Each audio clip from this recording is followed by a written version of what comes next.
I wanted to make a proper follow-up about the bus book because I realized in my haste to put out my Halloween special where I slandered this for not having the timetables in it, rightfully so, I didn't actually have the bus book at the time of making that video. Foothill Transit had some delays getting these out to the public, but now they're here.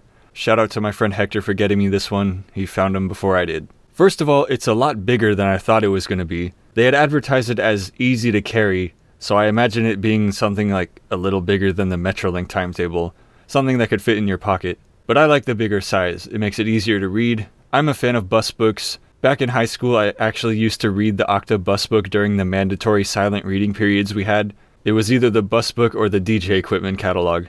First of all, I love the design on the outside. I know it's probably supposed to represent the colors on the maps with the time point dots, but to me it just looks like the Amtrak soap icon on the train bathrooms. And you know, I wouldn't mind if they changed the livery to that. The bus books are free for about the first month, and then they'll be charging $1 for them.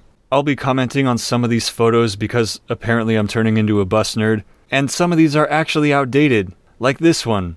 They don't use those anymore. Those are the more rectangular 1400 series knobbies. Funny enough, the only photo I have of one of these is one time in Pomona I saw one that crashed over the median, and I thought that was funny. So I took a picture not even thinking that someday that might have historic value. In the foreground you have the newer nabbies, or nobbies. It's an acronym, you can pronounce it however you want. Nobbies! These might be getting retired sooner or later because that company's no longer in business and the last ones were from 2015. Here's the section on interagency transfers, which has some nice photos. I didn't realize you could transfer to Omnitrans just by showing your tap card in Pomona or Montclair. I could have been saving some money. Now transferring from Foothill to Okta, they say to request a paper transfer. The last time I tried that, the driver said they don't do it. That needs to be fixed. I'm pretty sure the reverse option still works, where you can use an Okta Pass to board in Orange County. I also didn't realize you could transfer from Metrolink to Foothill for free. I'm assuming you just show the driver your ticket. Cause back when Metrolink tickets had RFID chips in them for use on the tap readers in LA, I tried using it on the Foothill fare box and it said error, so that's what gave me the impression that the transfer didn't work. Now over here, the silver to silver, or I guess it's called silver to J now, I have issue with this. Basically, because the Foothill Silver Streak and Metro J line overlap for the El Monte busway segment, monthly or day passes for either agency are honored on both of them. The catch is, the free intra-agency transfer of both agencies isn't included in this.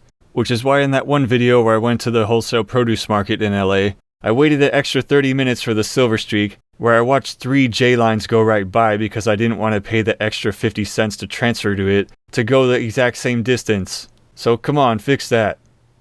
Nice photos on this page. We got the new double-decker. We've got the old articulated knobbies on the Silver Streak. They don't use these buses anymore. If you look very closely, this person put their bike on backwards, which is very inconvenient when that happens because that happened to me before. Someone had their bike on backwards, and I tried putting my bike on and it wouldn't fit because the handlebars were hitting each other. And the bus driver's like, well, why don't you just put your bike on backwards also? And I'm like, I can't. There's a rear rack that's blocking the hook. So we just stared awkwardly at each other for like 5 seconds. And I was like, you know what? I'm just going to wait for the next one since it didn't look like the driver wanted to negotiate with telling the guy to put his bike on forwards. How to pay, you know how to pay. How to sit in good, comfortable seats on the nabbies that have recline. Look out for my video on Foothill Transit seats coming soon. And then other ways to pay. Transit centers. Alright, we got the centerfold, which is a removable map. I feel like they should have had the map in the book itself as well, because I'm going to hang this on my wall, and now the bus book no longer has a system map in it. Guess I'll just have to get 2 of them. Nice. The map looks really colorful. And there's your downtown LA insert. More good nabby reclinable seats. And we have this, oh, it's in Spanish now. I think we can skip like a good chunk here. To save on weight, I think I'm just going to do this. I'll save these for later when I'm ready to learn Spanish and Chinese. Okay. Hey, that gives me some extra copies of the photos to hang on my wall. Then we get to the routes, which of course don't show the whole timetable. They just show the interval of the day it runs at and the frequency at each time of day. And I guess it is a bit future-proof this way, so if they update the schedule, you aren't looking at the wrong version of it. It's a feature, not a defect. And if you do want to see the whole schedule, there's a QR code for each route. And I do like how the routes are color-coded, so it's easier to keep track of what page you're on. One feature I do like about these maps is that it shows every single street stop as a little dot on there. So you know like exactly how far you're gonna have to walk, and it's not the most detailed, some might be on one corner of the street, some might be on the other. This route isn't supposed to exist anymore. They told me last year it's gonna be merged with the 289, and it still ain't even happened. I'm sorry if this sounded more like a Foothill Transit rant session than a bus book review, but I do appreciate that this bus book exists, and I'm glad it's finally out.